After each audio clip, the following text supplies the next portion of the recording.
আনুষ্ঠানিক নির্বাচনী তফসিল ঘোষণার আগে থেকেই দেশজুড়ে ভোটের মাঠ ছিল সরগরম, কিন্তু ইনকিলাব মঞ্চের মুখপাত্র এবং সম্ভাব্য প্রার্থী ওসমান হাদির ওপর প্রাণঘাতী হামলার পর নেতাদের মুখে উঠে আসছে নানা ষড়যন্ত্র তত্ত্ব। প্রেসক্লাবে জাতীয়তাবাদী গণতান্ত্রিক পরিষদ আয়োজিত আলোচনায় বিএনপি নেতারা অভিযোগ করেন, নির্বাচন করতে হলে দেশের পরিস্থিতি ভালো অবস্থায় আনতে হবে, আর নির্বাচন না হলে প্রতিবেশী রাষ্ট্র ও পতিতরা লাভবান হবে। হাদিকে মেরে ফেলার জন্য গুলি করা হয়েছে, কারা করেছে এটা আজকে পরিষ্কার। এই কথাটা তো আমরা আগেই বলে আসছি যে ফ্যাসিবাদের দোসরদেরকে আপনি তোষণ করে নির্বাচন সুষ্ঠু সুন্দরভাবে করবেন, তারা সেটা কখনোই করতে দিবে না।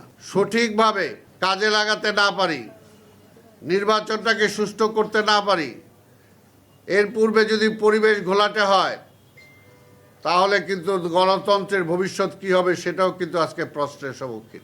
যদি আমরা কোনো কারণে নির্বাচনটা করতে না পারি কোনো কারণে, তাহলে পার্শ্ববর্তী দেশের লাভ হবে, প্রতি স্বৈরাচারের লাভ হবে, কিন্তু বাংলাদেশের জনগণের লাভ হবে না, অভ্যুত্থানকারীদের লাভ হবে না। রেইনবো অলরাউন্ডার এক্সটেরিয়র পেইন্ট বাড়ির বাহিরের দেয়ালের সুরক্ষা নিয়ে থাকুন নিশ্চিন্ত, সাথে পাচ্ছেন 10 বছরের ওয়ারেন্টি। একই স্থানে ড্যাব আয়োজিত আলোচনা সভায় বিএনপি নেতারা বলেন, একটি দল কখন ক্ষমা চায়, কখন ঔদ্ধত্য প্রকাশ করে তা বোঝা যাচ্ছে না।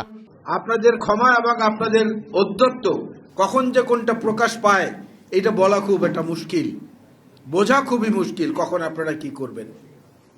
ঢাকা বিশ্ববিদ্যালয় কিংবা দুটি বিশ্ববিদ্যালয়ে জয়লাভ করেই যদি সারা দেশে জয়লাভ করা যেত, তাহলে মাহমুদুর রহমান মান্না বাংলাদেশের প্রধানমন্ত্রী হতেন, তাহলে মুজাহিদুল ইসলাম সেলিম বাংলাদেশের রাষ্ট্রপতি হতেন।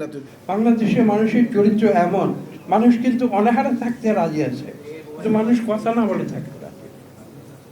আমাকে কথা বলতে দিতে হবে, আমার মনের ভাব প্রকাশ করতে হবে, আমার মতামত প্রকাশ করতে দিতে হবে। যতবারই বাংলাদেশের 54 বছর ইতিহাসে বিভিন্ন ফ্যাসিবাদী বা কায়েমি সরকার এসে মানুষের বাক রুদ্ধ করে দিতে চেয়েছিল, প্রত্যেকবার কিন্তু তারা ব্যর্থ হয়েছে।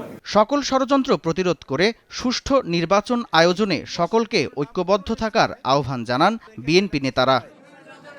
সামদানি প্রত্যয়, সময় সংবাদ, ঢাকা।